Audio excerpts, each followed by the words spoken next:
Welcome aboard the BK Escape Pod. That's right, it's the augmented and bionic podcast version of the live show you can hear Saturdays from 10 a.m. till 12 p.m. Eastern on 100.3 FM and AM 1450 WBHF Radio. You can stream the show live there Saturdays at WBHFradio.org or on the free Tunein app. Look out, here we go.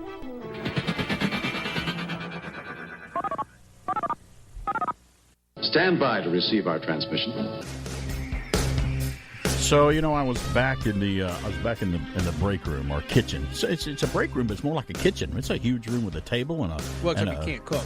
There's no stove. Yeah, there's a microwave. There's coffee makers, refrigerators. Yeah, refrigerator, coffee maker, utensils.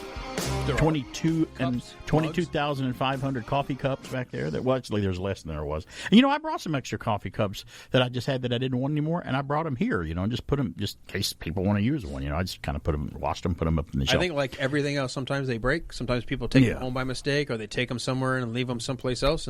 Or they won't, like me, I can't for some reason bring myself to drink out of a coffee cup that has a logo that I hate or don't like.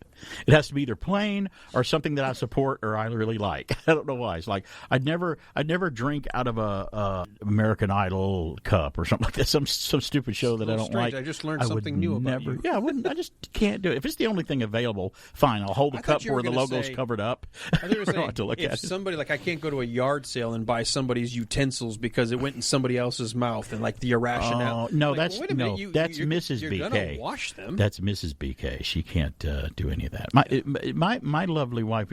I'll tell you something funny about her, and I'm praying to the Lord she's not listening right now. But I know that right now she started. Right this moment she started. See, I could just not say it and just stop. Right. But you know me, I can't. I've started it now. It's too late. She has this horrible repulsion against, and I don't think anyone loves them, but, a toilet bowl, a commode, a toilet. Mm-hmm. Okay. Nobody loves toilets. It's just they serve their purpose and what they do. But she doesn't want to see any commercial about toilet paper. She hates any commercials like that at all. The Charmin bears, they go, hey, my bottom's clean. I love it. She's like, she'll leave the room or just turn away and not listen. I don't want to have to listen to that. I don't have to be reminded of that function. She hates it. Well, she was in a haunted house once in North Georgia many years ago, and it was set up like an asylum. Now, I don't know how the break room and stuff led to this, but it did. That's what happens on the show. Welcome. She walks in, and she's going through the haunted house, and it's really cool. And she goes, then I walked into this messy, horrible, dirty bathroom. It was just there were dirt and stains, and there was a toilet, and there was brown all over it and brown all over the floor. And in my mind, I'm thinking, okay, it's not that for real. Right. It's something substitute. It's paint or something. But in her mind, that's and he goes, you have to get in. The point of this room is you walk through, and the sane people are after you. And you have to go, there's a hole in the wall on the floor that's busted open in the wall. That's an escape route out of the wall. Out of the room. And he's and that's the only way out. You got to go through there, but you got to get on the floor and crawl through it. And she won't do it. She's sitting there like, nope, no, I'm not going. You have to crawl through the hole to get out. Go to escape us or whatever. Please, we've got another group right eventually, behind you. It just came to that. They're like, lady, you got to go through there. That's the only way to get through. They're breaking character to tell her to go through the hole. They had to just go through it.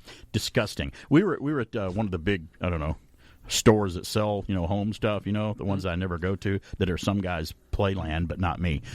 But I would say that it was orange, the color of the building. Home improvement location? Yeah, there was kind of an orange-colored building. So we went in and we're going to buy a new toilet. We needed to replace one. And they're all, pristine. Did you try them out first? Well, heck yeah. Because I don't like it when my feet are dangling and they don't touch the floor. That's too high. That's a tall toilet. Yeah, that's a tall one. But I also don't like it where I'm sitting down and my knees come up above my chest. I don't want a short one. I want I want to be comfortable when I go in there and start reading. You know what I'm saying? When I read and relax. When it's time to get caught up on my text. That's right. So I go in there and we try them out and we're looking at them and she's like, and I'm like, look at this one now lift this one up and look. She's like, I'm not touching it. It's a toilet. I'm not touching it. I'm like, these are brand new. They've never been used. It's pristine white porcelain, brand new toilets. I'm not even going to touch them. She's that way, and I love her. I love her for it. She doesn't believe in public restrooms. Then, if she can avoid it, yes, she will. And there's a public restroom list that she has. She goes. I will use these 4. I have a and list. it's certain places where she'll go. And even then, she goes, if we can go to someone's house that we know that are clear or go back home, that's my first choice. I'm like, okay, I can understand that. I really can. So, to me, though, for you and I don't know for you, but when I go to a public restroom, sometimes it's fun because I have to keep from laughing because of the sounds that are in there that some people make. And I think a lot of people think it's disgusting. A lot of people think it's a bodily function, which is what it is. But when it starts getting musical and stuff in there with people having a little, had a little beans and pineapple juice and using a little Hawaiian music that comes out at the same time when you eat and drink those two things, you have the little music coming out. I think that's funny. I just sit there and try to stifle my It's hard. My It's hard not to laugh. Mel Brooks said that a long time ago. Bodily functions are always funny. They're hilarious. I will tell you, I don't have a single repugnant feel about any public bathroom. If they're dirty and horrible, Navy, I understand. Even if they're dirty, I'll still, if I have to go, you have to go. Yes. I'm not going to put myself through misery and pain when you have porcelain convenience. I've got 15 minutes till I'm home. Right. Yes, but I'm dying now. Right. And I may not make it 15 You'd rather more minutes. use the bad bathroom than ruin the upholstery in your car. Correct. That's no choice. Correct. There is only one choice. And there's just no outliving if somebody sees you get out of the car. No, there's no covering that up. But being in the Navy kind of stripped me of whatever pride or sense of self-decency I had because the stalls, there were no doors. Can you imagine going down to take care of nature's business? Yes. And there's 5 people staring at you saying, come on, hurry up. Yes. And there's only one where you sit for a guy. But they would just stare at you. Yeah. So that was weird. But the second thing, the only thing that ever makes me go, ooh, is if I go into a public restroom. Oh, easy now. Easy. What? I go to sit down and the seat's warm and I realize someone was that's here. Right. Yeah. Like it hasn't even gotten back to cold, room temperature. It's like shared tuchus. Exactly. I'm like, I'm sitting where someone just was. And I don't know who it was. It's still warm. It's really warm. I'd rather it be ice cold. Right. Who cares if someone sat there 24 hours ago? Their remnants even are if it gone. was 30 minutes ago, but it's at least gotten cold. That's right. Because all my brain goes to is someone was just here. Let me go back to what I was originally going to say. I noticed in the break room that we were talking about earlier in our kitchen here at the radio station is we have 2 coffee machines now back there. Now, is one for management and one for us? I mean, what do we do here? The black one's the new one. The blue one wasn't making as the right size cups. Yeah. And rather than buying vinegar and running it through and cleaning they it like you're just supposed assumed to, it's broken, and so they bought a new one. Oh, really? But it's not broken. Done anything with the second one? Could we run some vinegar and salt water through that one? Maybe to help. That's how I clean mine at home. Well, if you would were it work? Responsible, would it work? You would. Okay. If you read your manual, you might know what to do. A manual, yeah. Okay. No, I like the idea. Just go buy a new one. Okay. Speaking on there, well, I did fix a cup of coffee now. I know why. He's usually running around making enough racket for 5 kids. So when he's quiet like this, I know he doesn't feel good. And you know what? I'd rather have the racket. I've got something for your tummy ache. Here. Pepto-Bismol's good no matter what upsets your stomach. It acts to coat your stomach wall and help keep the irritation away from it. It's a kind of protective coating between the upset and the stomach. Pepto-Bismol's good to have when somebody's a little too quiet. I can't believe I ate that whole thing. You ate it, Ralph. I can't believe I ate that whole thing. No, Ralph, I ate it. I can't believe I ate that whole thing. Take 2 Alka-Seltzer. Alka-Seltzer neutralizes all the acid your stomach has churned out. For your upset stomach and headache, take Alka-Seltzer and feel better fast. Did you drink your Alka-Seltzer? The whole thing.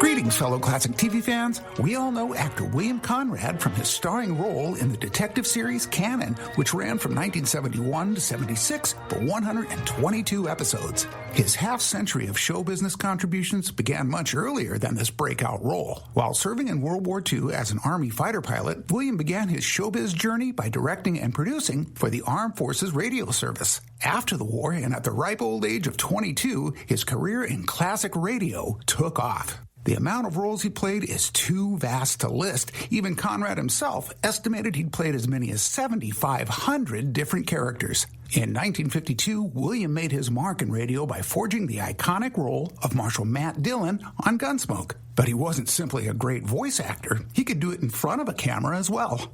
His first feature film came in 1946 in The Killers, and later in such movies as Joan of Arc in 1948 and 1965's Brainstorm, just to name a few. The multi-talented Conrad also took the director's chair for episodes of classic TV shows like The Rifleman, Bat Masterson, Route 66, 77 Sunset Strip, and more. In 1959, William landed yet another highly memorable voice role. He was the narrator with the perfect ringside tonality on the cartoon The Adventures of Rocky and Bullwinkle. Having firmly established himself as an actor, director, and producer, in 1997, William Conrad's legacy was complete as he was posthumously inducted into the National Radio Hall of Fame. This is Pat McCormick with your retro TV trivia from the Golden Rage of TV. You can also find me on YouTube and Facebook at Golden Rage of TV and on Twitter at Golden Rage of TV1. And now back to BK on the air. The Lone Ranger. Thank you, Pat, for that trip into the Golden Rage of TV.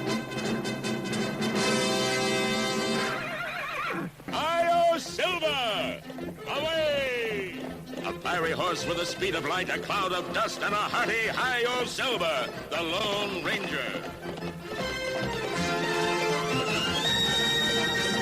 With his fearless Indian friend Tonto, the daring and resourceful masked rider of the plains, led the fight for law and order in the early West. Return with us now to those thrilling days of yesteryear. From out of the past come the thundering hoofbeats of the great horse Silver. The Lone Ranger rides again. Hi-Yo Silver! Away! Remember the Sesame Street? They had the guy that was the reporter. His name was Guy Smiley. Guy Smiley, yeah. There's Pat McCormick, our Guy Smiley. It's our Guy Smiley. He smiles, and you could just tell he's smiling when he's talking. He's just grinning from ear to ear, and we had a chance to chat with him, but he made it sound like we are somehow thinking that that's a knock. I'm like, no. It's a compliment. It's awesome. The fact that every time I hear him, I'm like, there's a happy guy. You can tell how happy he is. Yeah. He's talking about something he loves. That's awesome. If you've never checked him out, check out. He's got a great YouTube channel, Golden Rage of TV. Just look it up. Search for it. Just recently, Alan and I appeared on the Golden Rage of TV. He does sometimes live, sometimes pre-recorded YouTube videos for his Golden Rage of TV with talking about different nostalgic subjects, kind of like we do here at BK on the Air, but he gets a little more in-depth into it. We were on his recent episode, which just aired this week. It's already out there. You can see it. He wanted us to come on and talk about two voice acting legends, Dawes Butler and Jim Cummings. And if you've never looked up their catalog of work, get ready to delve into a lot of stuff because those guys have done a lot of work. You just talked about William Conrad there doing a lot of cartoon work, too, and voiceovers. Voiceover acting does take it's a talent, and it does take a little special type of person to do it. Here, I'm just going to play a clip of us kind of interacting with him on his show this week when Alan and I were invited on.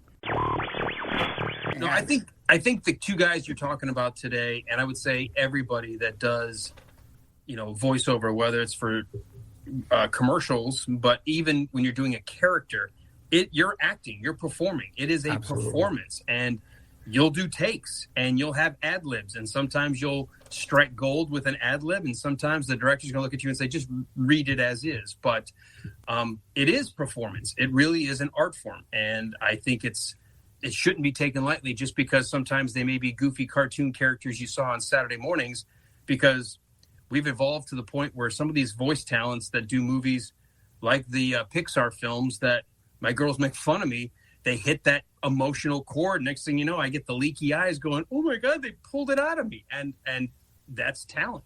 Yeah, sure.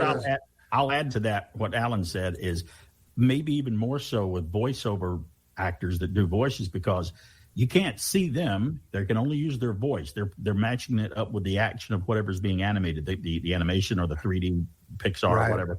But they've got to convey all of that only through audio, only through their voice. They got to act with their voices too, and especially if they're narrating some sort of book on record or on tape or something. They've got nothing to use but their voice to do that. And in some ways, it may be a little harder than acting, but it's definitely different. I think it is. Well, I mean, like I've done both, so I would know.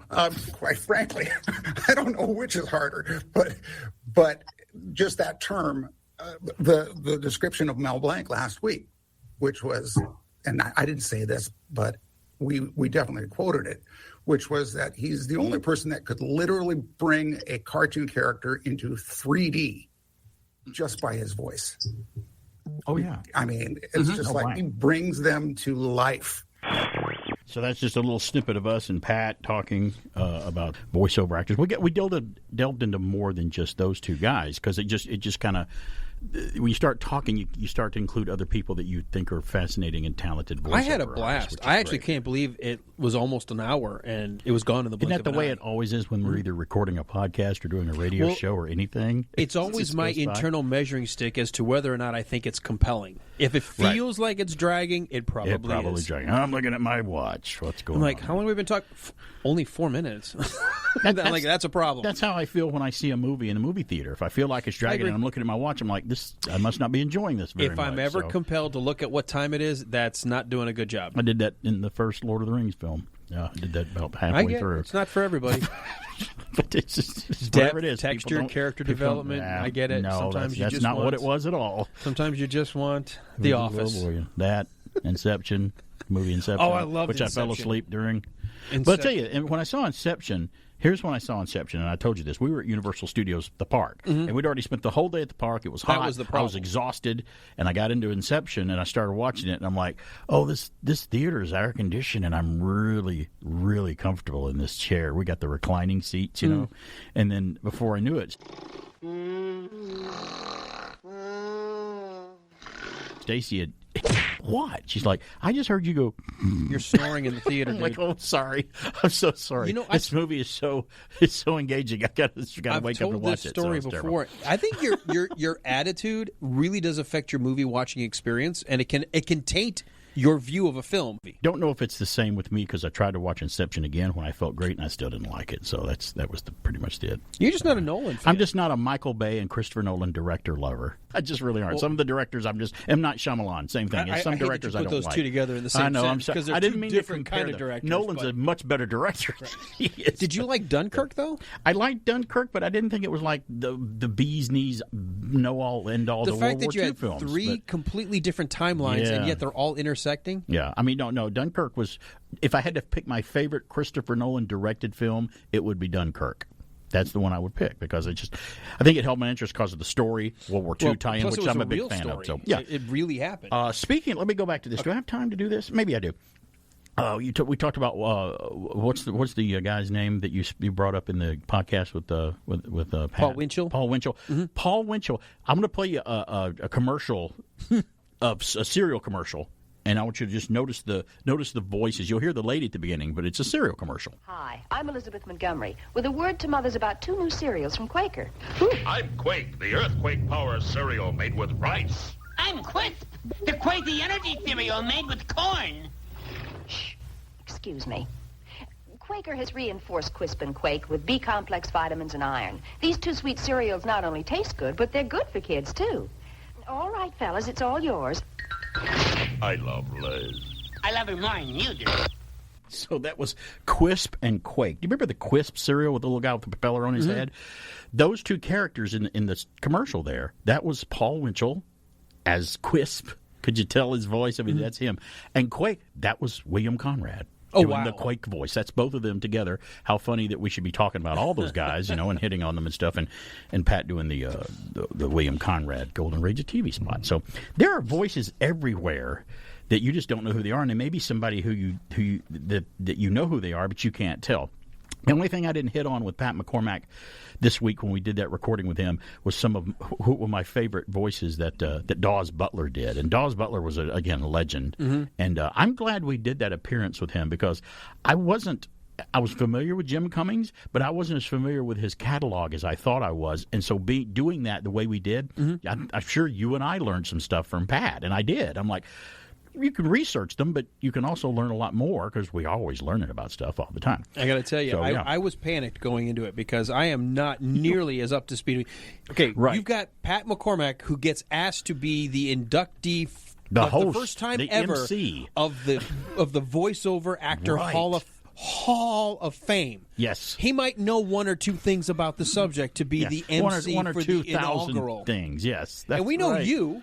the intimidation factor of the two of you guys. I'm like, why are you bringing I know me? Nothing like he does. Him and James Install, the other two guys that we love that do the radio and podcast stuff. They know so much more intricate things than I do. I can skim the surface of a lot of things, but they're really detailed on much more things than I. The great time in which we live, and I'm so glad I did it, is I spent probably 4 hours just looking at different YouTube videos from Jim Cummings at different cons, Right. and just talking to the audience. Right. A radio interview, podcast interview. I saw a video that was shot before Dawes Butler died, where a Right. friend of his said, just kind of pretend you're walking through my studio. And he's literally, and it's in 1983, Yeah. VHS over-your-shoulder Yeah, I've seen that camcorder one at his house. in his studio. It's fantastic. And that's how I learned. Well, if I had to pick some from Dawes Butler, I loved Yogi Bear was probably my favorite one that he Love did. Yogi. Snagglepuss was hilarious too. I loved the way he did. But Quisp and Captain Crunch were the other voices that I loved the most from Dawes Butler. He was fantastic. He did 'Cause like they had the Huckleberry cereal. Hound. Yeah, he was all right. I mean, I didn't watch it a lot, but I do remember Intertwined. it. But, that's right. But Some we of- grew up a lot of those stuff. Speak on there. Stay tuned. We'll come back with more and Flash the Audience. And now, this message. Dow bathroom cleaner with scrubbing bubbles cleans bathroom soils right down to the shine. What power? What power? What's just putting a muscle on dirt and scum? Oh, we scrub it away fast. Oh, we do. We really do. We disinfect and deodorize, too. Okay, Charms, you're all washed up. Look at the shine we leave behind. We work extra hard so you don't have to. To leave your bathroom sparkling clean, get Dow bathroom cleaner with scrubbing bubbles. My guest today Thank you. Did you hear the one about the fellow walked into a barber shop? Hold it, Uncle Milty. This is my show. It was. What did I do? Come in too late for the feature? I'm talking to a cartoon. But I'd like to say something, Uncle Milty. Oh, no. How did I get booked on this show? I got to find a new agent. That's right. Look one up in the yellow pages. It's the fast, easy way to find almost anything. Thanks. What's up, Doc? For fast information about almost anything, let your fingers do the walking through the yellow pages.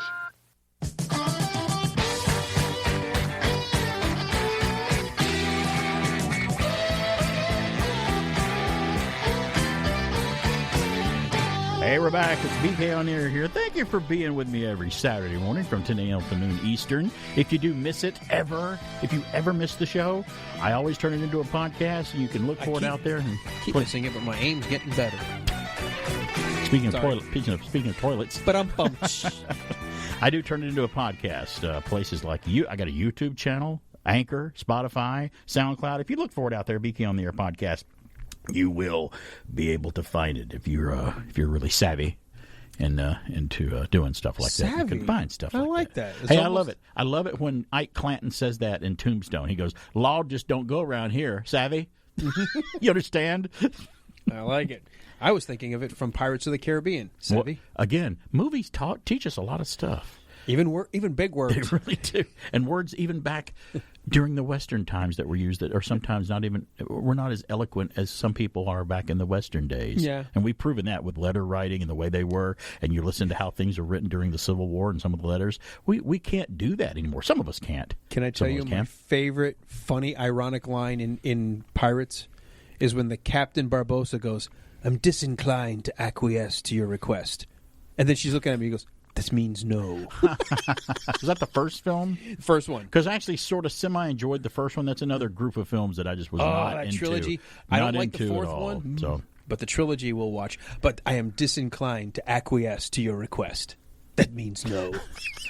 Can I tell you one of my favorite lines that means a lot from Top Secret? Remember Top Secret? Yeah, when very much so. When Val Kilmer breaks into the prison to break Hillary's father out of the prison, to help them accomplish their mission, he goes, "Oh, the gods are coming, Nick. You better get out of here, because if you're caught inside this prison, your life will mean less than a truckload of dead rats in a tampon factory."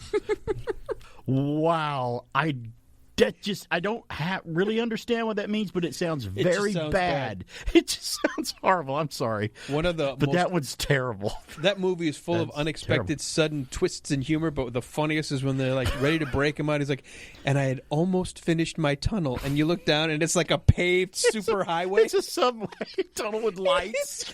He's like, and he comes like, "Nice job, nice job."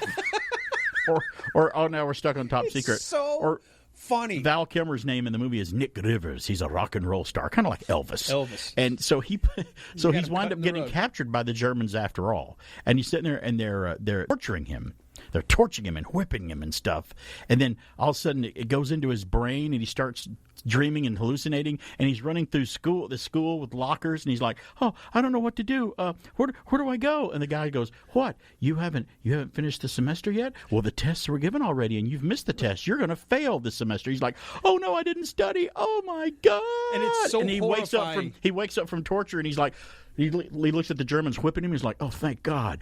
That's all it is. I was worried. I was walking around in school in my underwear. The most underrated Zucker Brothers film is Top Secret. It battles with me with Airplane being my favorite one, because I love Top Secret. I thought it was great. Hey, it's time that we blast the audience of the news, the weird, the strange, the bizarre. Let's get back on track here, because we got distracted by a squirrel. All right, to help, I've got the first news. I know, I gave it to you. Yeah. You gave me the flash. You're Stop it. You're telling them that, not me. Here we go. UPI, a New York YouTuber, added 2 more Guinness World Record titles to his name by downing liters of Mountain Dew and tomato sauce at the same time. Oh, I don't know. Well, just what? Just a little bit, or how much? I don't know. Eric Badlands Booker, based out of Long Island, took on the record for fastest time to drink 1 liter of soda, for the fastest time to drink 1 liter of tomato juice as well. Booker drank his liter of Mountain Dew in 6.8 seconds and finished off his liter of tomato juice in 1 minute and 18 seconds. Why did it take so much longer to drink the tomato juice? Booker, a competitive eater, ranked 23rd by Major League Eating. I did not know there was a thing. The MLE, Major League Eating. An acronym. Previously set the Guinness World Record for fastest time to drink 2 liters of soda when he downed the beverage in 18.45 seconds. And again, with you, I'm wondering why that combination of those 2 liquids. I mean, is that the only ones that the record hadn't been set for, or what? I don't know, but that's get it. But that's a bad 2 to drink. I'm curious, why did the tomato juice take longer to drink than the? Well, and you would think maybe tomato juice it's acidic, it's got salt in it or whatever. But no, but the other one is carbonated. That would seem it would be harder to chug. At some point, don't you feel like the air pressure building up and you have to stop to? Yeah, and then I'm sure we talked about earlier about hunting down that porcelain convenience in a hurry. I mean, I'm sure it was afforded to him and was close by with no problem. I got the next news. The eating records and stuff like that is something I want nothing to do with, because it's unhealthy. I don't need to be doing that. And I eat down to 100 hot dogs. I'm like, no, Plus, I'm not into that. I enjoy my food, and I want to taste it and savor it. And Go on YouTube once and look at the people trying to break the record of eating the Carolina Reaper peppers raw, eating them. I'm like, wow. And they just keep doing it. They're just sitting there just downing them with a glass of milk, I'm like, that would make me have stomach problems for like a year afterwards. It would just stick with me for the rest of my life. I couldn't handle that. I grow a Reaper because I put it in something else. I'm not eating it raw. Yeah, and also when it comes to spicy food, I love spicy food, but I don't want it to be spicy to the point where I can't taste the food and it just hurts. Exactly. It's it like needs to supposed to enhance it a little bit. It has to enhance. That's why I don't go for the real hot ones. Some people, I could do anything. I'm like, I choose not to, and I don't care. Here, you eat it. I'm proud of you. Go ahead. I'm not doing it. Have at it. That's like Fear Factor. Like, I went on Fear Factor and I ate 12 scorpions, 10 dead cats, and a boll weevil and a maggot. I'm like, you won what, $10,000? I'm like, I choose not to and not win $10,000. I'm fine with not having that money to do that. I still have the lights on. That's right. I don't really care. So, from UPI, an Oregon man broke an unusual Guinness World Record when he found and alphabetized all 26 letters And a can alphabet soup in 2 minutes and 8.6 seconds. Here's a record for you. I was wondering where you were going. Jacob Chandler said he decided to try to break a Guinness World Record and looked through some possibilities before reading about the alphabet soup record. Quote, I was intrigued by the idea of alphabetizing a can of soup. I have eaten plenty of alphabet soup in my life, but never stopped to think someone would make a challenge out of organizing the letters, he told the Guinness World Record folks. Chandler said he made preparations including finding the perfect size bowl and spoon, identifying the right kind of alphabet soup with large and easy recognizable letters, and studying up to make sure that he could tell the difference between letters like M and W, because apparently they look different in a certain way in their font, their alphabet soup font. Z and N. The Chandler successfully broke the record by finding and organizing the 26 letters in 2 minutes and 8.6 seconds. It might be a better feat than we think it is. We think that wouldn't be hard. I think it probably would be a little difficult to do it properly. Or no one ever thought to do it before, and now he set the benchmark. And somebody will always come by and break your record. Somebody will break it. That's true. There's always someone who's going to figure out how to do it faster. I got the next news. There's always a bigger fish. Always a bigger fish. From UPI, an iPhone lost in a British river during a bachelor party was returned to its owner after being found in the water 10 months later. This is amazing. And it still worked. Miguel Paquero who said he found the phone in the water while canoeing with his family this month in the River Wye in Cinderford, Gloucestershire, and he took the device home to dry it out. Pekico. I think it's Pacheco. Pacheco? I think, or Pacheco. We'll go with that. That probably sounds better than the way I'm saying it. Pachyderm. The dromedary said he used an air compressor to dry out the iPhone and was surprised when it turned on once plugged into a charger. Wow. In the morning when I put it on charge, I couldn't believe it, he said. Pacheco posted photos of the phone and its lock screen, an image of a man and a woman in the Cinderford Noticebook Facebook group. The post was shared thousands of times, and the man in the photo was eventually identified as someone from Edinburgh, Scotland. The Scottish owner of the phone said he had been canoeing as part of a bachelor party on the River Wye when he fell into the water, obviously losing his phone. So he posted the photo of whoever was on the wallpaper of the lock screen, and they found out who it was. It got shared, and finally it found someone who knew who it was. And the guy goes, man, I'm glad you weren't able to unlock it and see the other photos I had. That's just makes me happy. But I think that's amazing. I hear story after story of these phones being underwater and whatnot, and then working like so much time later. I did that. I took a tumble. We were canoeing a creek in northwest Georgia and went through the entire trip just canoeing. It was great. It wasn't rapids or anything, but it was good flowing water. And toward the end, when we got out to exit, I made the mistake of taking my phone with me and not having it in a plastic thing to begin with to protect it, because who knows, I might have an emergency. Got out. It was a little deeper than I thought, hit the side of the canoe and completely fell in the water with my phone. They had to dry it out. But, it worked. The screen was never the same, but it did. It was an iPhone. Hi, junk food. What do you know, the Campbell kids? We're going to play football. Want to play? I'm too pooped. You don't need the right things. If you want to feel good, you gotta eat good food. Yeah, like delicious Campbell soup. And Campbell soup tastes like the cat's meow. Don't say cat. That makes it madder than a junk food dog. I love my Campbell soup is good food. You hear it? I hear it. I've got a new SSP. Survive. Okay, let them go. Some of the great SSP racers for 72. Scorpion. Hustlin' Hoss.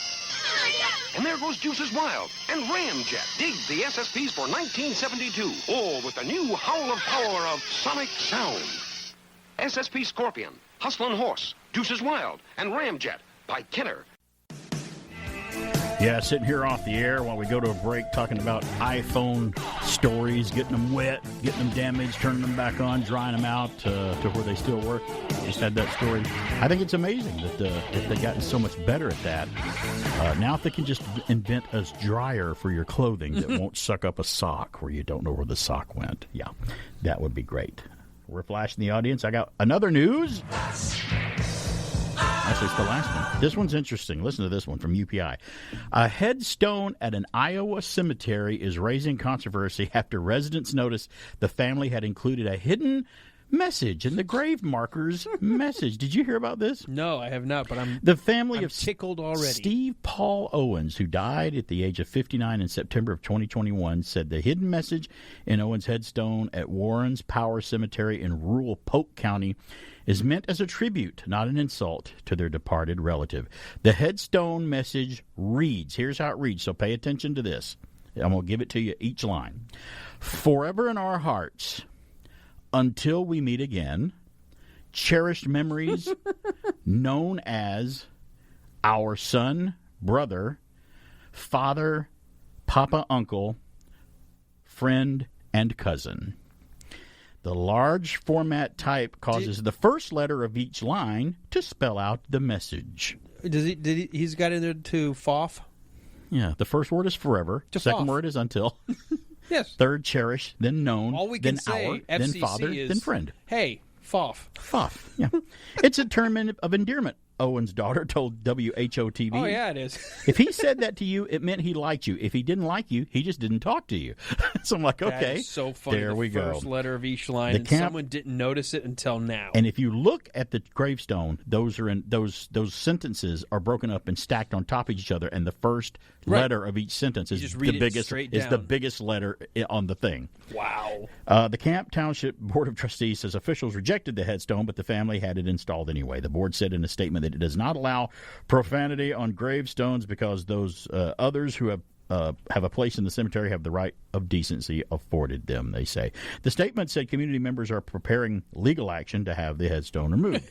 Owen's family said they are hoping to reach an agreement with the community to allow the stone to remain in place, but if it doesn't happen, they may just tell the organization to FOF if it doesn't work out. So there you go. How about that? So, still being funny from the grave. That's even. Clever. I mean, he's gone. Let him have his last.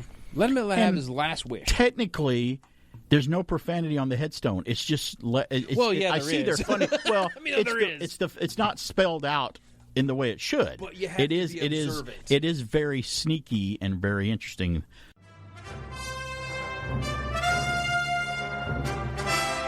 You know what? You know this as well as I do. If adventure has a name, it must be Indiana Jones. That's right. I have this story. All three of his films. All over the place in the one short series. I have this story all over the internets and all over the areas. All over the interwebs and nets. Everywhere you could look, this story was out there. Indiana Jones 5 is everything anybody could want from an indie movie, says the producer, Frank Marshall. Of course. Isn't he like contractually obligated to say that? What else would he say? No, I really don't think this movie's going to be that Guys, great. we went in it with the best of intentions, and what we've done is create a steaming pile. But please, come see the movie. Wasn't that what he should have said on the fourth one? That's what he should have said. He also produced the fourth one. Here he is, Frank Marshall. Quote, "It's a great story, it's a great character, and I think you're going to be very happy with this movie," Marshall told A-Frame, Academy's digital magazine. "It's everything I think that everybody wants out of an Indiana Jones movie." Well, let's certainly hope so. The current untitled, they still don't have a title for it yet, indie movie will be the first time Ford's beloved character has appeared on the screen since 2008's, what is this, Indiana Jones and the Kingdom of the Crystal Skull. What Legend has it. The original trilogy, Raiders of the Lost Ark, The Temple of Doom, and The Last Crusade was released in the 80s. Phoebe Waller-Bridge will play the movie's female lead. And I found out who she was. I wasn't familiar with her. Do you know who she is? She's a British actress. You may know her voice more than anything else. She played the droid that Lando had on Solo: A Star Wars Story. That was her voice, of Lando's droid that was on board the Falcon. That was her giving him the feminist droid who led a revolt. Yep. While Antonio Banderas is in it, Mads Mikkelsen and Toby Jones are also set to star in undisclosed roles. You know Toby Jones, right? He was the voice of Dobby in Harry Potter, and he played Aram Zola in Captain America: Civil War. Okay. The German that they were trying to get the information out of that put himself into the computers. Toby Jones, he's a very legendary voiceover and is he going to be? actor. Is he the new? I don't know who he is though. Who he's playing? He almost could be a comedy version of. Oh my gosh, what was his name? The guy, the black, the interrogator one from the first movie. Oh, Tote. He's got that same kind of facial or he quality could be the guy who's your friend, but you turned out at the end. In the end, he's turned you a traitor. By the way, he's a traitor. I've sold your DNA. He's a traitor. That's right. Now, as expected, details of the movie are being kept tightly under wraps, but the first look was revealed at this year's Star Wars celebration. While James Mangold, the director, has taken over that director's chair for movie number 5, franchise mainstay Steven Spielberg is still on board as producer and has reportedly been very involved in the movie. John Williams, the composer of the franchise iconic theme that you just heard, will return as well. Indiana Jones 5 is due to hit the big screen on June 30th, 2023. That's just next year, by the way. And I do have some John Williams news as well coming up to tie in with that story. Legendary film composer John Williams eyes retirement. John Williams has hinted. He's only, 80-something? I think he's older than that. We have to look it up. Isn't he 90? Maybe I don't know. I have to look and see. I don't know. Right. John, if only a way we could look it up. John Williams has hinted that Indiana Jones 5 might be his last film. The legendary music and Oscar-winning composer behind his scores for Jaws, Star Wars, E.T. the Extraterrestrial, and Superman, and more, teased the news in an interview with the Associated Press. Believe it or not, and it just came out, I think, a couple of days ago. Sure. John Williams officially turned 90 so he this was past 90. February. This all comes from the Associated Press. Quote, at the moment, I'm working on Indiana Jones 5, which Harrison Ford, who's quite a bit younger than I am, I think has announced this will be his last film. So I thought if Harrison Ford can do it, then maybe perhaps I can too, which is actually pretty funny. If I'd have just read the article, we wouldn't have had to look it up. Williams, 90, pointed to the 6-month commitment often required to blockbuster films. Again, I think that would be a deciding factor in doing one. If you get on up there in age, it's a lot of work. He said, at this point in my life, it's a long commitment for me. But 5-time Oscar winner Williams made it clear that he wasn't going to close the door on music, he said. I don't want to be seen as a categorically eliminating any activity in music, he says. Williams most recently returned to score the Star Wars universe, writing the signature theme for the Disney Plus series Obi-Wan Kenobi, which it had a great theme. Every time it went off and they played that really nice, beautiful Obi-Wan theme at the end, I thought it was really great with the little intertwined Star Wars thing that you could barely hear in there.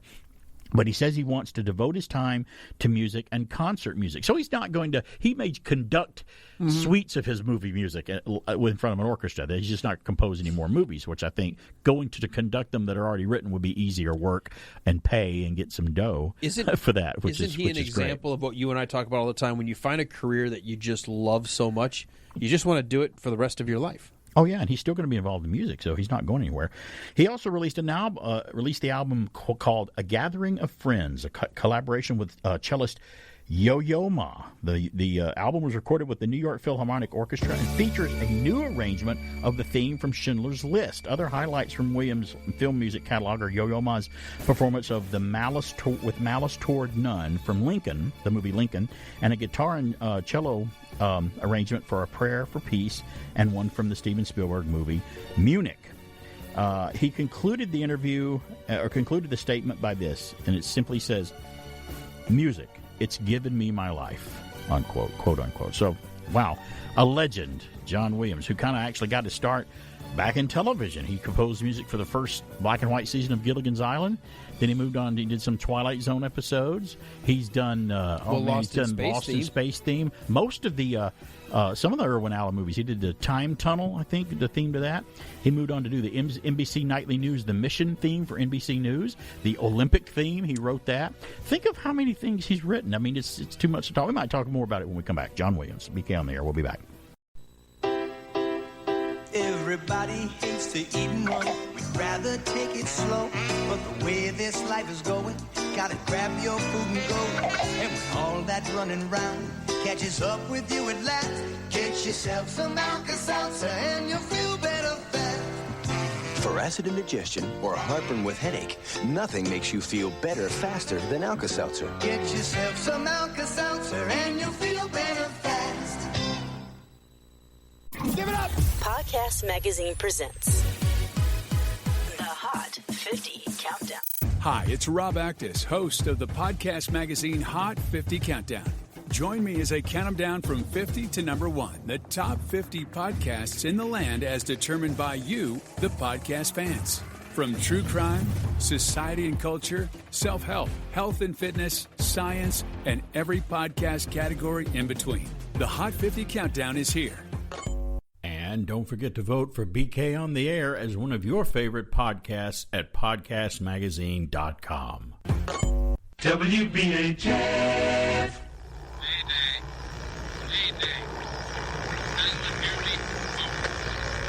This is U.S. Station 31. You read me? Found something in the ice. We need some help down here. Can anybody hear me?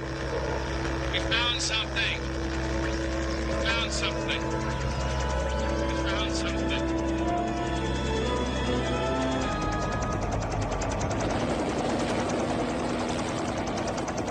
12 men have just discovered something. For 100,000 years, it was buried in the snow and ice. Now it has found a place to live. Inside. Where no one can see it, or hear it, or feel it. I know I'm human. Some of you are still human. This thing doesn't want to show itself. It wants to hide inside an imitation. It'll fight if it has to, but it's vulnerable out in the open. If it takes us over, then it has no more enemies. Nobody left to kill it. And then it's won. You guys gonna listen to Gary? He can beat one of those things!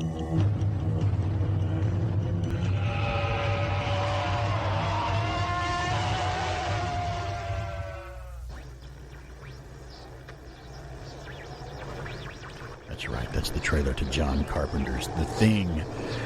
Man is the warmest place to hide from 1982.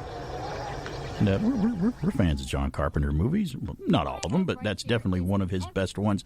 That one and The Fog and maybe Halloween battle for me over my favorite John Carpenter films, but that one's definitely on the top three. I mean, it's a lot of people's number Big one. Trouble in Little China is up there. Well, yeah, but it's a completely different movie. It's just great. I played that for a reason. I I'll actually tell you even why. liked Starman. I liked Starman too, and it was a departure. He made it for just that He was reason. like, "Oh, I was supposed to make a space movie like E.T. That feels good. Okay, fine. I'll do an adult E.T." And he did exactly that. It was a very good movie. June the 25th, on this day in history, 1982. Two movies premiered. Well, more than two in 1982, but these are the two that we care about, or we care the most about. The Thing, John Carpenter's The Thing. You just heard the trailer there. Premiered 40 years ago. And today, 40 years ago, Ridley Scott's Blade Runner premiered in theaters. And I'll tell you, back then, I was younger, and I didn't get to see either one of those films in the theater first. I saw them on home video when videotapes were coming out new at a friend's house. That's the first time I saw them. Yep. And I loved both of them. The Thing scared the heck out of me in 1983 when I saw it on videotape at a friend's house. Or 84. I think it was in 84 I saw it at a friend's house. Because I had friends with VCRs long before I had one. So it was, for me, seeing it on VHS, the perfect combination of when you combine graphic horror and suspense and then add paranoia. Yeah. It had everything. And I mean, yeah, there were things that were shocking because of the practical effects. Oh, yeah. I still will never forget performing, not CPR, but when they're trying to using the shocking, shock the guy's heart back to life. Yeah. And charge it again. Yeah. And when it goes, he's like, what? And then, that whole just turned sequence into a big mouth with teeth because this alien can turn into anything it wants at the time. Anything it has ever assimilated. If I have a mouth and a giant mouth and a teeth and I know what that is, I'll just make that right now. I need that right now. I'll turn into that. This thing is intelligent, but it's ruthless. To me, it's horrifying, but it was gruesome, and yet the story's incredible. Yeah, it's incredible. It's from a short story from many years ago. It was called Who Goes There? Who Goes There? And it was made into a movie in the 50s called The Thing with almost John Carpenter used the same font. Something else, wasn't it? Well, The Thing from Another World. Yeah. But the words The Thing was the biggest thing on the thing, and it said From Another World in small letters below it. You're right. On this day in history, both those movies opened. On this day in history in 1876, June the 25th, the Battle of Little Bighorn, Custer's last stand, happened on this day back in 1876. And if you've never seen the movie made about that, one of them anyway, called They Died with Their Boots On, with Errol Flynn and Olivia de Havilland. It's a great, intense movie about what happened, and he leaves her, and in the movie you know that he's going off to die, and I think he knows he's going off to die too. He knows he's not coming back, so it's a powerful scene when he says goodbye to her in that movie. Which is ironic because he did not know that he was going off to die in history. No. In history, he was like, there's never more than a couple hundred of them at one time. I can handle this. And we've got reinforcements that are supposed to swing around. They were only about a day behind. 1950 on this day in history, June the 25th, North Korea invades South Korea, beginning the Korean War on this day in history. And today... And Alan Alda became... That's right. And then MASH came along. 1953 on this day in history, the first passenger to fly commercially around the world in an airliner happened on this day in history. 100 hours it took them to go around the world back then. So that was 1953. I had no idea that happened. Another movie premiere on this day in history, 1976, the supernatural horror film The Omen, starring Gregory Peck and Lee Remick, directed by Richard Donner, released in the U.S. And that was another one that really affected people and really freaked them out. The Omen did, The Exorcist did. A lot of these horror films came along. Mostly the ones that are supernaturally, religiously demonic is the ones that scared people the most. You know, then later on we had Sharks and Freddy and Jason and all that stuff. But that stuff is creepy in its own way. I think the ones that affect me the most, horror films, are when the human element is the villain or the killer or the menace. To me, you know, it's like Silence of the Lambs, people, and when it's more of a realistic type person gone bad. That now, those are very scary to me now. When I was a kid, everything scared me as a kid. The idea of demonic possession, or that you will no longer be in charge of yourself. Right. That always horrified me. Or there's something after you that, unlike a person chasing you, that you can't hide from. Like, you can't hide from something supernatural. I'm in the closet and I close the door and turn the lights off. You can't. It knows you're there. Right. This thing knows you're there. Poltergeist, something like that. So I mean, but ghosts I like, but I'm almost intrigued by ghost stories. I'm like, ooh, can I get the little shiver up my back? But something about seeing The Exorcist, I was like, but for me, that was like, wait a minute. We're talking the devil here. We're talking about... And it's taken over a little girl. Right. That's even worse, you know. That's even worse. It's horrifying. Another movie, 1996, on this day in history. Independence Day premieres on this day in history. The alien invasion film by director Roland Emmerich, the guy who brought us Stargate, and the guy who brought us The Patriot with Mel Gibson. Today on this day in history, 2009... we lost two celebrities. Michael Jackson died of cardiac arrest at 50 on this day in history, and on the same day, Farrah Fawcett died at 62 on this day in history. So we lost two pop culture icons in one day in 2009. We lost MJ and an angel. That's right. Birthdays on this day. Happy birthday. Well, not happy birthday anymore because he's not here. Born in 1903, Eric Arthur Blair was born. You may better know him as George Orwell. Is his author or his pen name. His writings are relevant today. Yes, he died in 1950. Today, on this day in history, it's her birthday, 1925. June Lockhart was born. American actress from Lassie, the mom in Lost in Space. She even went on to be in Petticoat Junction, too. She was played on Petticoat Junction for a few episodes. A show that you love the title sequence, too. Petticoat Junction, even as a kid. Every time I'm like, certain water tower. Today's the day they jump a little higher. The water tower. And why did I not say that June Lockhart has passed away? Because she hasn't. She's still alive, believe it or not. 1945, American singer-songwriter Carly Simon was born on this day. And, hey, it's Jimmy Walker's birthday today. Dynamite!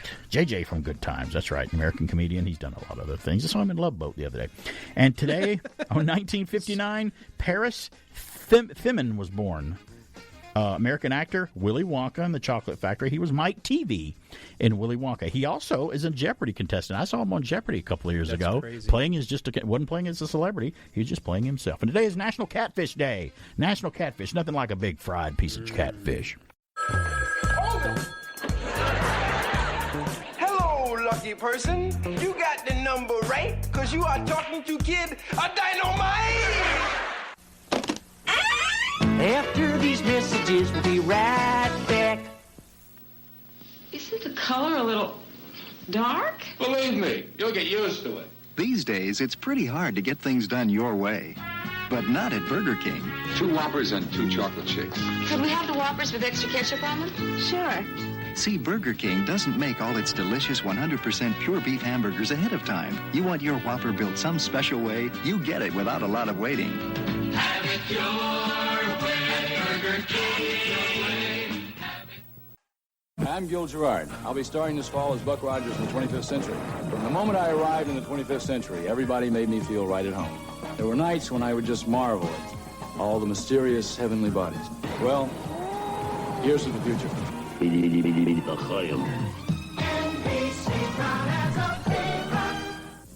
When it comes to shows about movies and comic books, heroes and crazy news, I tune into BK on the Air from 10 to noon Saturdays.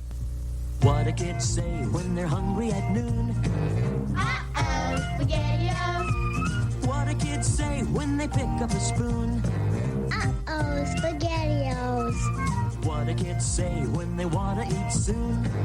Uh-oh, SpaghettiOs. Serve Franco-American SpaghettiOs with meatballs or sliced franks. The neat brown spaghetti you can eat with a spoon. Uh-oh, SpaghettiOs. And buddy, when they had the SpaghettiOs to eat, I was right there. You know, when you try to, we talked about the guy with the alphabet soup, spelling out the entire alphabet from the soup.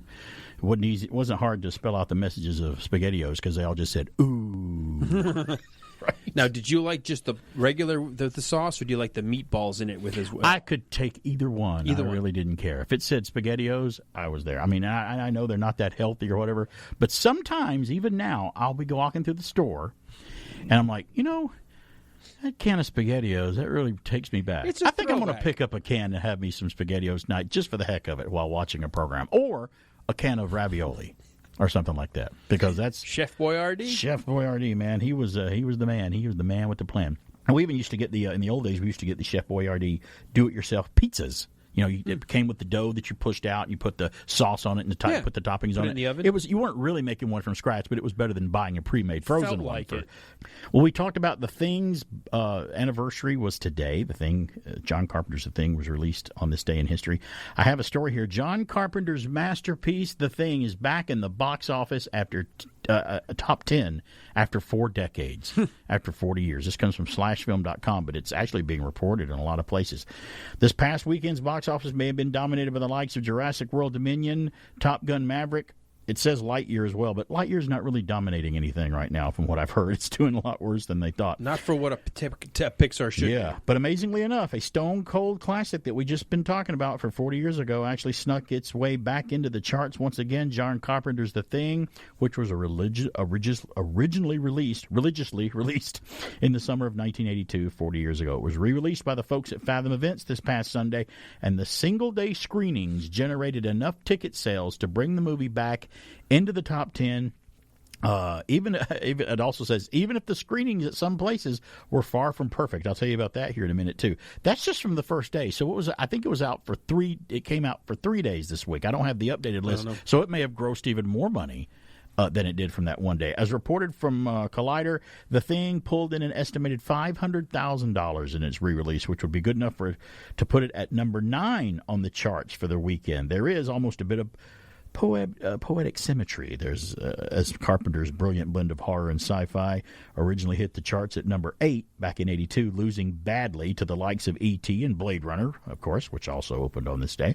It was a crazy weekend for sci-fi overall then. This to say the film was not at all a hit in its day, but it's prime example of something being allowed to find its audience over time. It's now considered to be one of the finest films of any kind in both the sci-fi and the horror realm. I don't think either one of us would argue that. The demand for these 40th anniversary screenings is evidence that, as is the response to the disappointing presentation made by Fathom Events. From film director Mick Garris, a horror master in his own right, he took to Twitter to declare his beef with Fathom's presentation of the film. I don't know if this was in certain theaters or all of them on the first day. His thread went viral, and quite a few people chimed in with similar complaints on social media. So yes, the new 4K restoration of The Thing was presented very poorly and was projected with the incorrect aspect ratio at the theater, among other issues. For what it's worth, Fathom was forced to take note of the issue, and in a statement revealed that screenings that took place on Wednesday this past week would be presented with the issues being corrected. So Fathom Events, give them some credit. They actually tried to correct the situation and released a statement apologizing, saying they could have corrected the statement. Now, I don't know if it was millennials working at theaters that had it wrong, or they just sent it to the theaters wrong. I think they take that feed from an outside source, and it was just formatted wrong. And the only thing I blame the millennials at the theater for is when they realize they haven't started it. Right. Hey, the movie's not going. I just have to push a button, right? But there's nothing worse than being in a theater and a suboptimal screen or suboptimal sound. Right. It all boils down to somebody just may not be paying attention and doing their job, and that makes me mad because I'm there for the experience. John Carpenter even found out about it. He says it was distressing and horrible, though he added, "I'm happy that people want to see the thing to be presented at a minimum, man, and the way we made it." He goes, "We made it in a minimum way, believe it or not, back when we made it. I'm delighted by that. That is indeed the minimum, and Fathom failed to meet that," he said, despite the respectable demand that they were the demand they were seeing in the movie. But looking on the bright side, the fact that this movie is still so in demand after 40 years and people want to see it is a nice cinematic justice of its own, he said. Yeah. So I'm very glad that these movies are coming out during their anniversary, and I always try to get to the theater to see them. I didn't get to go see the thing, though. I missed it this week, and I just couldn't go. Now, just the opposite. We talked about it a few weeks ago. Just the opposite was the case when we saw Star Trek: The Motion Picture, the 4K in the theater. It was presented beautifully, perfectly. It was even loud where you could hear it, all the sound work that was done, and it was really, it felt like I was watching, it felt like, wow, I'm watching this movie as if it was filmed today. It's almost like all the things that handicapped it into 1979. The picture's been brightened up, everything's been crisp and clear, cleaned up. The sound has been. Sometimes people ignore the sound. They'll make a picture look so much better, but the sound is horrible. Even back in the old days. And I say the old days, especially in the 70s and the 80s, what did they focus on when you got a new, get the new Zenith television, the new RCA, the new Curtis Mathis, the new television with color chrome color. These color bars have been calibrated to bring you the sharpest, most beautiful image in the world. And still, the speaker was 2 inches big right down in the corner of the TV. Made no attempt to make sound better until the early 80s came along and stereo broadcast started. I think TBS in Atlanta was one of the earliest stations to start broadcasting in stereo, which they would broadcast their baseball games of the Braves in stereo. But they would broadcast a stereo signal back in the early 1985. And then television, when you get the later TVs, still with a picture tube, but they wanted everything to be nice. Even the newer TVs had 2 speakers on the side for stereo sound. And then I'm like, oh, good, they're starting to really pay attention to sound and get it in, which was great. And now the way to do it right is you don't even use the TV sound. You have to buy an amplifier and 17 speakers and a surround sound system. Even if you got a little goopy sound bar hooked up and not using your TV speakers, it sounds so much better than just using the built-in bad flat screen speakers. So picture and sound are important to both of us because we're big movie lovers and we love for everything to take us away from reality and put us into that world. That's right. Speak on the air. I wish I was in stereo. It'd be nice.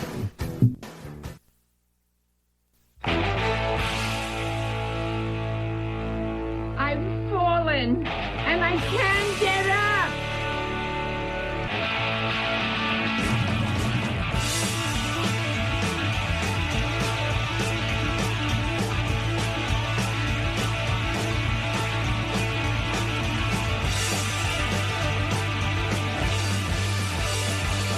Hey, we're back. It's BK on the air. Yeah, talking about a little rockin' shop down there with Eddie Bruce. Let's play a little rock and roll when we come back on the air here. It's always nice to keep that guitar running and catch on fire. I don't understand how some of these guys would play the guitar the way they play it. And I'm like, how do they play it without catching their fingers on fire?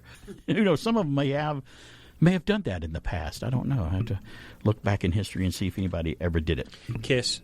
Yeah, they could do it. But I think that was on purpose. Just catching on fire, Jimi Hendrix. We talked about The Thing being released in the theater, and that was through Fathom Events. Let's go through a quick list and keep everybody updated from flashbackcinema.net and Fathom Events. That's 2 organizations that's bringing out movies that you may have seen years ago, but you can see in the theaters again. Flashback Cinema first. Indiana Jones and the Temple of Doom, Sunday, June 26th, and Wednesday, June 29th. Coming up, you can see the Temple of Doom back in the theater. Okie dokie, Dr. Jones, hold on to your potatoes. Indiana Jones and the Last Crusade being released Sunday, July the 3rd and Wednesday, July the 6th through flashbackcinema.net. Check them out. You'll find out if it's playing near you at a theater. We talked about this too. Poltergeist. Actually, Poltergeist is being offered through Flashback Cinema and Fathom Events. At different times. Sunday, July the 17th and Wednesday, July the 20th. You can see the 40th anniversary of Poltergeist in the theater on the big screen through flashbackcinema.net. And it's also on Fathom Event schedule for September 25th and 26th and 28th. So there's 5 showings between the 2 of them of Poltergeist and its 40th anniversary. That's a movie I've never seen on the big screen. I'm really going to be tempted I may go actually check that out. And through Flashback Do you Cinema, know if it's updated sound? I have no idea. Okay. They don't say that. And I don't know if it's going to be a different...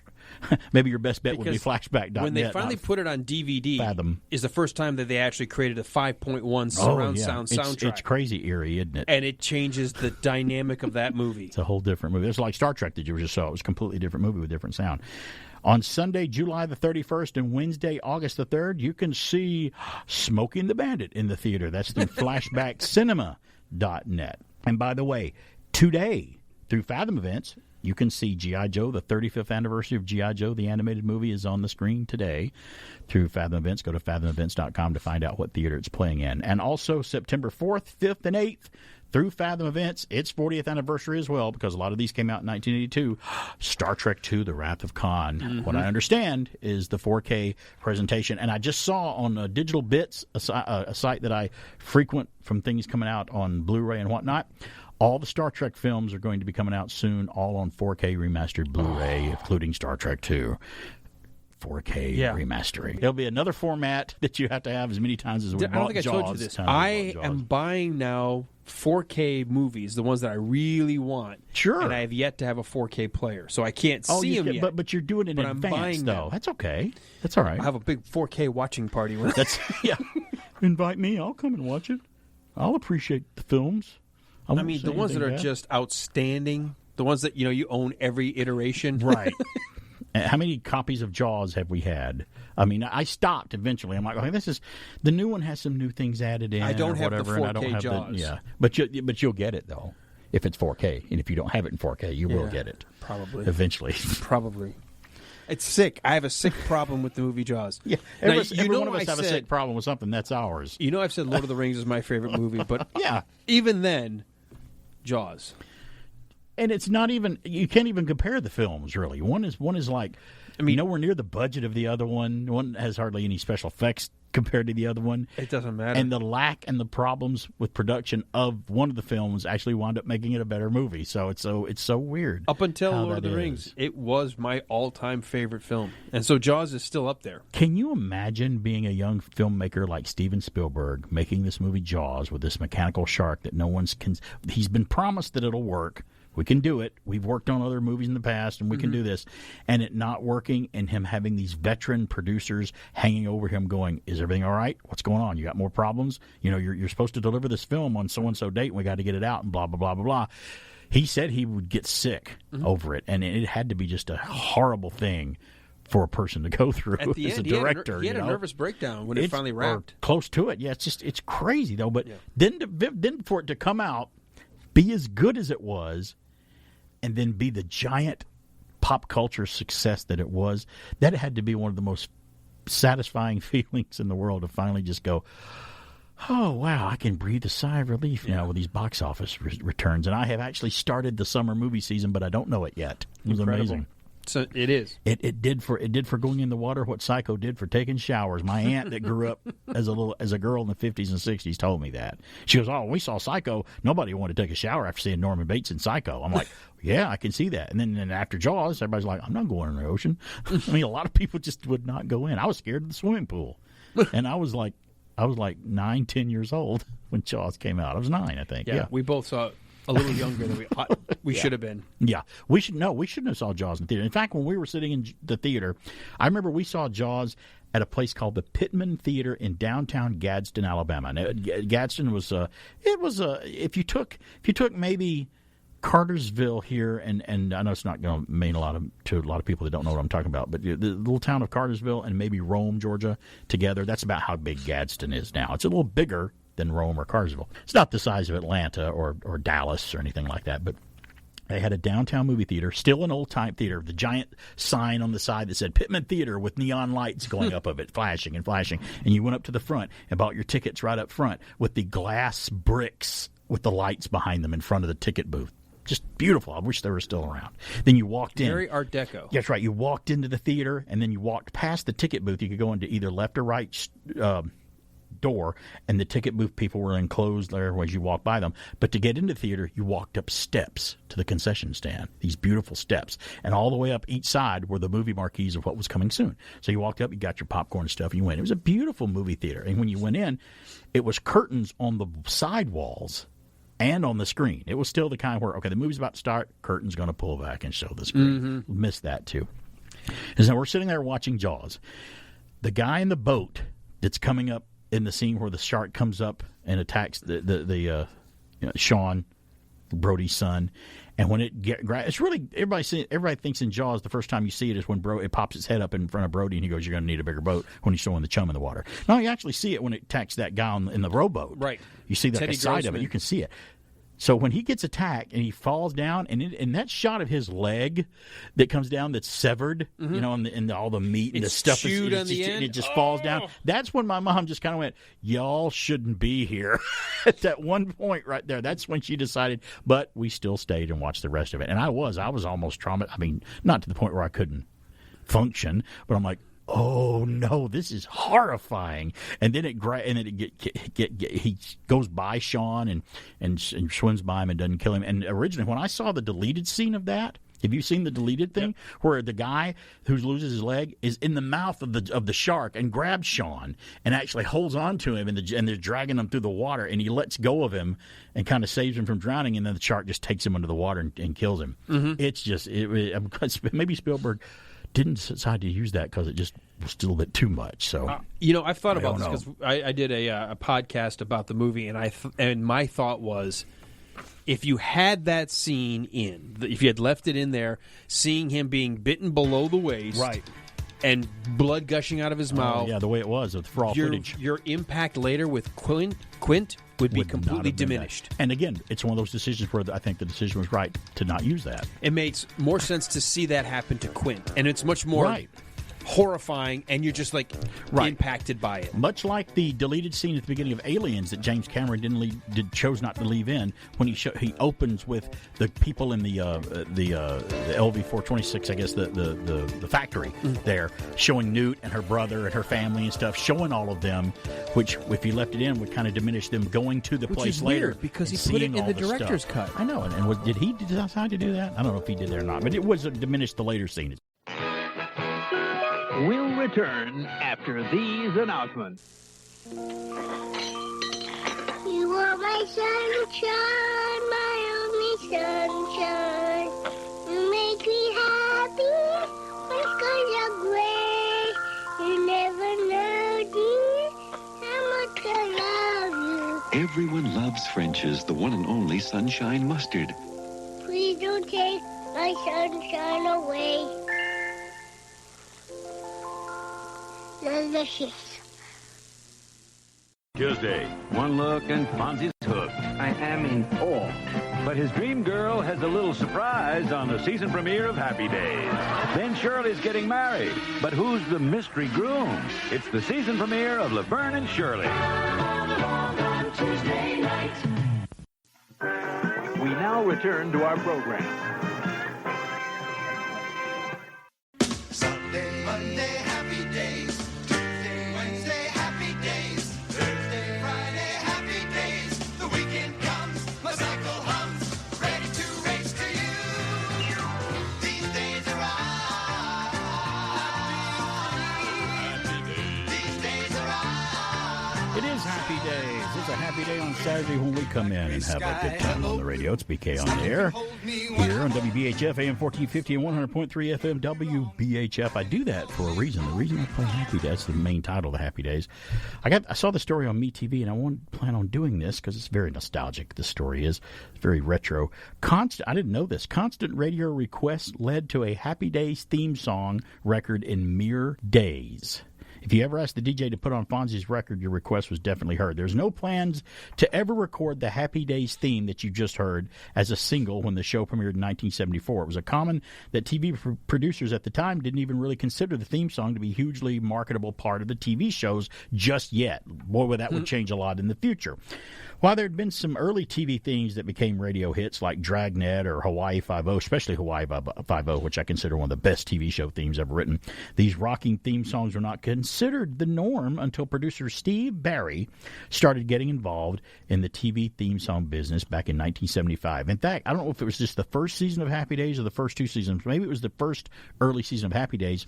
That was not the theme to the show. It was Bill Haley's Rock Around the Clock was the theme song for Happy Days. That year, 1975, Barry's son told him that he loved the theme from SWAT, the cop show, the police show that was on ABC, and wished he had a record of it. Barry listened to the theme song and thought it sounded like the theme from Shaft instead, which it kind of did, the wow, wow radio guitar sound.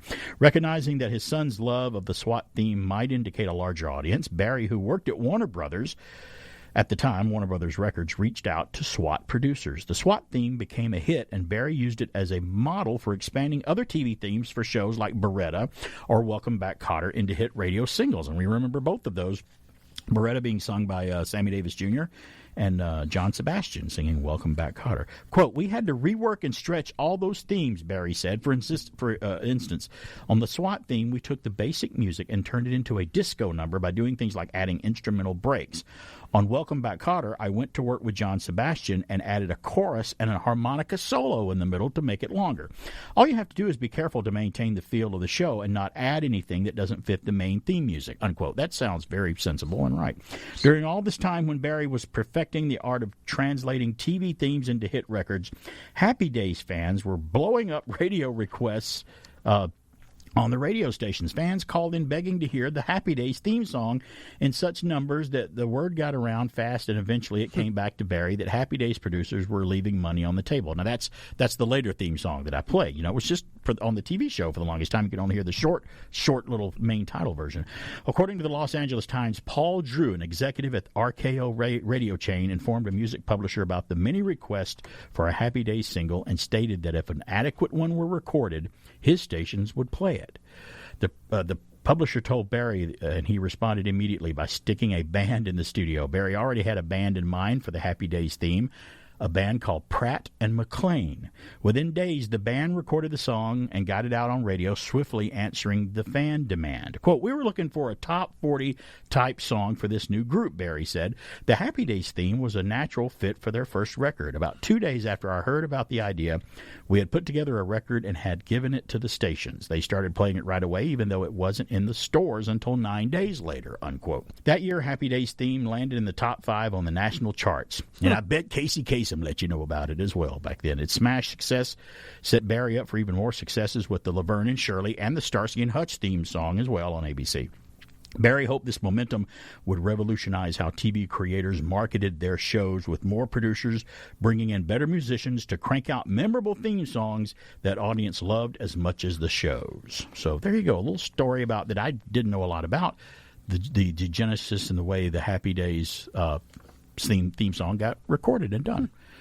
There's been a lot of them on the radio that have become hits, like in the thing there. Rockford Files was another one by Mike Post and Pete Carpenter. I had the 45 of that as a kid. Suicide is Painless from MASH. MASH song that was from the movie. Hill Street Blues, the theme. Hill Street Blues theme was played on the radio sometimes. Hawaii. We mentioned Hawaii Five-0. The Ventures, the rock group, did a recording of Hawaii Five-0, which sounded almost just exactly like the theme song, and it was a huge hit for them. Miami Vice theme. That was it was a foreign name. Yeah, it's now I know Hans Zimmer did the music for Miami Vice, but did he? Harold Faltermeyer, which he also did Axl's theme from Beverly Hills Cop. Yep. Is that right? Yep. Another guy with the rock and pop sound. That was that 80s kind of combination of percussion, right? But it's all like that electronic drum and electronic synthesizers. Yep. Which, when you listen to it and you look at the theme and you look at the main title to Miami Vice, knowing what the show's about, and you see the music,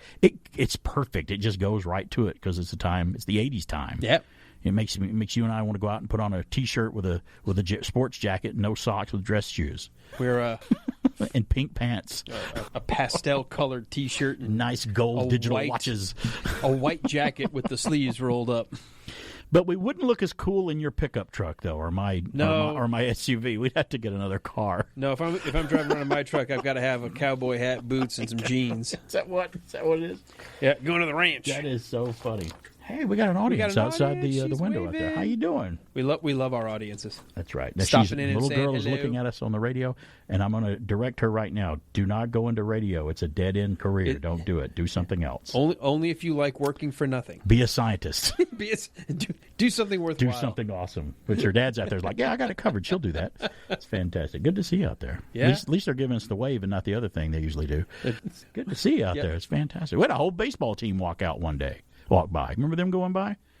We did. The whole baseball team. Yeah, coming into town, doing a little shopping. I was going to give you a playing. quiz today, but I think I'll save it till next week. We always love. Well, good, because I didn't study. The rocket shot. I don't know if you can study. You can study your memory from this one because I took it. Hey, we'll do it. Let me tease it for next week. I'm just happy that I will be forever ensconced in your podcast Hall of Fame for not making one error on the Star Trek II podcast or quiz. The quiz. That's right. That was a tough one. You nailed even the order in which they died at the beginning in the Genesis simulator. That and the star date. That was the star date. You got that too. That was really good. There were two. Those were the two. I was like, I'm sweating it. I am sweating it. He wouldn't. Well, tell the one me. I was going to do today is I'll wait till next week. It's a vinyl record vinyl album quiz, but it's more of a quiz about the technical terms of what they called things with record players and vinyl and stuff like that. There were terms that I'm like, there was a term for that? I didn't know that. I will fail that. So I missed a couple of questions on this one. You will catch my worst performance. It'll be an upcoming. That'll take care of the victory of the wrath of God, that'll bring right? me back down to earth. No, I think you'll think it's an interesting quiz though. Even if we get them wrong, it's cool to take them. Maybe we'll do that as a future one. You know, for as much as I loved wood shop and I still to this day love building and stuff, I would almost always get a C or a D on the parts of a lathe or the parts of a table saw. I couldn't do any of that. I didn't memorize. I just know what I need to do. But every one of those little things has a name. I couldn't do any of that. I usually call the guys in shop and go, "Could you nail this in this wood for me?" Yeah, thanks. He needs a hammerberry. I know, but I can't. I don't know. I'll break my thumb or something. Can you just do it for me? If you do that for me, I'll promise I'll come over and I'll program your VCR for you. Because I know how to do that. I can do that. I can do that for it. I can keep it from always flashing 12 o'clock. I do want to hit on this right here. I've been sitting on this for a long time, and I may run out of time. Everyday things you didn't know were invented by NASA. This is from io9.com. Some things I didn't even know that they had a hand in creating. Just a few examples of how NASA has improved life on Earth. Cordless, battery-powered tools invented by Black & Decker and NASA in the early 60s. These researchers were crucial to building the lightweight drill that Apollo astronauts used on the moon. So your portable drill is from NASA technology. That's awesome. Space blanket or thermal blanket, often included in first aid kits, was developed by NASA first in 1964 for the space program. They had it first. They came up with it first. The coating of scratch-resistant lenses on your eyeglasses and sunglasses originally protected some of the space equipment and helmet visors for NASA first. They did it first. More things invented by NASA. The improved radial tires on your car. The technology was first used in parachute shrouds, helped to land the Viking lander spacecraft on Mars in 1976. I keep forgetting that we landed Viking in 76, and that was a long time ago. That was a big feat. Your beloved memory foam mattress in your bed frame or sofa, first used to improve crash protection for aircrafts. They turned into something you could sleep on. And when Stacy and I got us a memory foam mattress, we never looked back. It took a couple of nights to get used to it because it's very different from a mattress. But once we started sleeping on memory foam, it was great. And when we sleep other places now, you're like, I can't wait to get back home to my memory bed. Right. It's fantastic. It remembers how I sleep. I love it. Adjustable smoke detectors developed with Honeywell Corporation for Skylab missions started in 1973. It could make a distinction between harmful gases and smoke and fire and carbon monoxide. So thank NASA for your smoke detectors that have saved how many lives. That's awesome. Modern athletic shoes with improved shock absorption, stability, and motion control has the technology of boots used on the moon during Apollo missions. They started that athletic shoes with the nice way of feeling when you walk. Long-distance phone calls, only possible since NASA built and sent satellites into orbit. At that point, thank them for that. Now we can just say We can thank NASA for streaming stations and apps and stuff that you can stream music and our station on, thanks to satellite streaming, get all that. Tower plants that we constructed solar power to produce energy. So the big plants that were tower plants, that was NASA that did that first. And artificial muscle systems with robotic sensing and actuation capabilities used by robots in space. But some innovations were adapted to create better artificial limbs for humans since the early 2000s. So there's just a little bunch of things that this was just housekeeping, cleaning out some of my stories. That was just one of the things that was lingering that I wanted to talk about, that things that really helped us that were invented by NASA that maybe you didn't know. There's a lot more, but that's all I had on the list. Every now and then when someone goes, why are we wasting money on the space program? Why are we bringing it back? There you go. Wasting money? There's an example of all the innovations that even the offshoots. Remember the early digital watches that had the liquid quartz digital readout? Mm-hmm. I think liquid quartz was developed by NASA in space too, if I'm not mistaken. So there's something else. If it wasn't the military, NASA invented the microwave for us to be able to warm up food. Hey, that's great. And hey, without a microwave, when it was called the radar range. The radar range could kill you. Speak down there. We'll see you on the podcast and next week. May tomorrow be a perfect day. May you find love and laughter along the way. May God keep you in His tender care till He brings us together again. Good night, everybody.